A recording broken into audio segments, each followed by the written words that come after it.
उपेन्द्राय भवं हलहेन भवं श्रीकृष्णाय भवं श्रीकृष्णः परब्रह्मणे नमो नमः अजितवृद्धिवना श्यामाम्बः उत्थां सोपयामि अष्टां सोपयामि ओम प्रकृतेन भवं विद्यान भवं श्रद्धान भवं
బాబు చెయ్యండి మీ బిడ్డ ఒక్కడే ఒక వైపున ఉన్నాడు.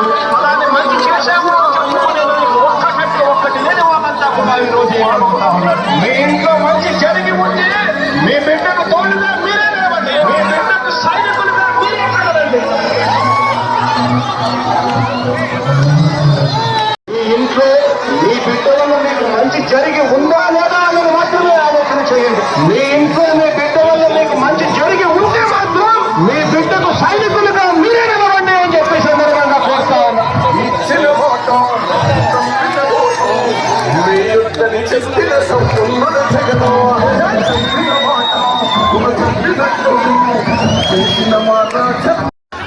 సాలూరు నియోజకవర్గ ప్రజల యొక్క అభిమానంతోనూ మీ యొక్క ఆశీస్సులతోనూ మీ యొక్క దీవెనతోనూ నేను ఇప్పటి వరకు 4 సార్లు మీరు నన్ను ఎమ్మెల్యేగా గెలిపించారు.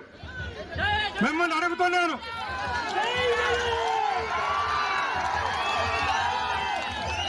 మీ దగ్గర ఎవరి దగ్గరైనా సరే ఎప్పుడైనా సరే ఏదైనా పని చేయించడానికి మీ దగ్గర ఎవరి దగ్గరైనా నేను లంచాలు ఎవరి దగ్గర తీసుకున్నానా?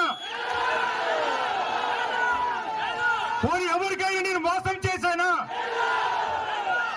పోనీ ఎవరికైనా అన్యాయం చేశానా? తెలుగుదేశం వాళ్ళు నా మీద లేని పనులు చెప్పొచ్చు. మీకు ఒక్కడే చెప్తున్నాను, మీ రాజుల ద్వారా ఎప్పుడైనా ఎక్కడైనా తప్పు చేస్తుంటే నన్ను ఎక్కడే నిలబెట్టవచ్చు. మీకు చెప్తున్నాను, కొంతమంది మా వయసులు ఉన్నారు, మా వ్యాపారులు ఉన్నారు, మా వర్తకులు ఉన్నారు. మీ అందరి కోసం మీకోసం ఈ నడి రోడ్డు కూడా కొట్టకుండా ప్రభుత్వం ప్రత్యేకంగా కేంద్ర ప్రభుత్వం నుంచి బైపాస్ తీసుకొచ్చాను. దానివల్ల నేను నడి రోడ్డు కొట్టడం లేదు, మీ వ్యాపారానికి ఏ ఇబ్బంది లేకుండా చేశాను. అలాగే ఉద్యోగులకు కూడా ఏ ఉద్యోగి నా దగ్గరికి వచ్చినా సరే, ఎప్పుడు వచ్చినా సరే ప్రేమతో అభిమానంతో ఒక స్నేహితుడిగా వాళ్ళు మంచి పనులు చేసేది తప్ప ఎవరికి కూడా ఎప్పుడు కూడా అన్యాయం చేయలేదు, మోసం చేయడం లేదు. అలాగే పేదలు, దళితులు ఉన్నారు, గిరిజనులు ఉన్నారు, బడుగు బలహీన వర్గాలు ఉన్నారు, మైనార్టీలు ఉన్నారు, అలాగే పెద్ద కులములోని పేదలు ఉన్నారు. ఎవరు నా దగ్గరికి ఎప్పుడు వచ్చినా సరే మేలు చేశాను, మంచి చేశాను తప్ప ఎవరికి ఎప్పుడు అన్యాయం నేను చేయలేదు.